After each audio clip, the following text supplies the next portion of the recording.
नमस्कार, SPN9 news में आप सभी का स्वागत है। मैं आपके साथ नासमिन खान हूँ। जब मुख्यमंत्री हरियाणा के न्याप सिंह सैनी बने तो ऐसा लगा मानो मेरे ऊपर किसी ने बम फोड़ दिया हो।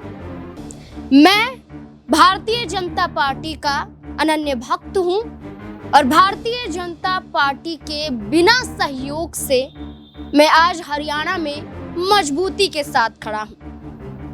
मुझे हराने के लिए शासन प्रशासन ने पूरी कोशिश की थी, लेकिन अपनी साजिश में कामयाब नहीं हो पाए। ये सारे बयान हैं अंबाला छावनी से विधायक अनिल विज के।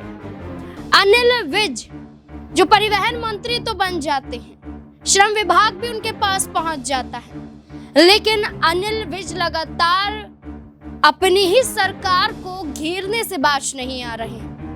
अनिल विज का एक बार फिर से दर्द झलकता हुआ नजर आया है, जिसमें साफ तौर पर दर्शाया गया है कि अनिल विज अभी भी अपनी ही सरकार से नाराज है। अनिल विज ने कहा कि अंबाला छावनी से चुनाव लड़ना और चुनाव जीतना सिर्फ अकेले अपने दम पर था। उन्होंने कहा न राज्य स्तर पर और न राष्ट्रीय स्तर पर मैंने किसी का सहयोग नहीं पाया।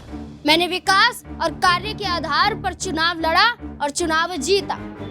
कई पार्टियां हैं जो कई बड़े दावे कर रही थी, कहीं किसी की कमियां गिनवा रही थी, कहीं किसी की शिकायत कर रही थी, कहीं किसी दिग्गज चेहरे का समर्थन लिया जा रहा था। अपनी ही सरकार में कई मौजूदा मंत्रियों पर सवाल खड़े करते हुए भी नजर आए।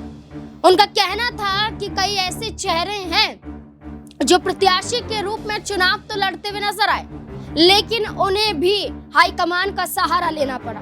अनिल विज ने कहा ना तो अंबाला छावनी में मैंने प्रधानमंत्री नरेंद्र मोदी को बुलाया, न गृह मंत्री अमित शाह को बुलाया, न राष्ट्रीय अध्यक्ष जेपी नड्डा को बुलाया, न रक्षा मंत्री राजनाथ सिंह को बुलाया, बल्कि अनिल विज खुद आरोप लगाते हुए नजर आए कि भारतीय जनता पार्टी में कई ऐसे प्रत्याशी थे जो अब मंत्री पद पर विराजमान हैं, लेकिन उन्हें चुनाव जिताने के लिए जरूरत पड़ी शाह की, जरूरत पड़ी जेपी नड्डा की, जरूरत पड़ती है यहाँ पर बीजेपी के तमाम दिग्गज चेहरों की।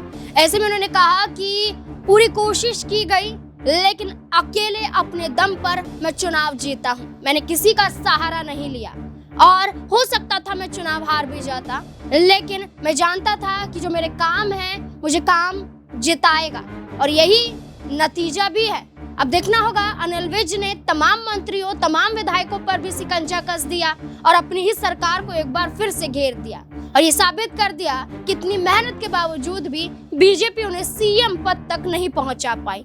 तमाम आरोपों के बीच में अनिल विज के बयानों को लेकर आपकी क्या राय है? अपनी राय कमेंट सेक्शन में जरूर दें। देखते रहे SPN9 न्यूज। धन्यवाद।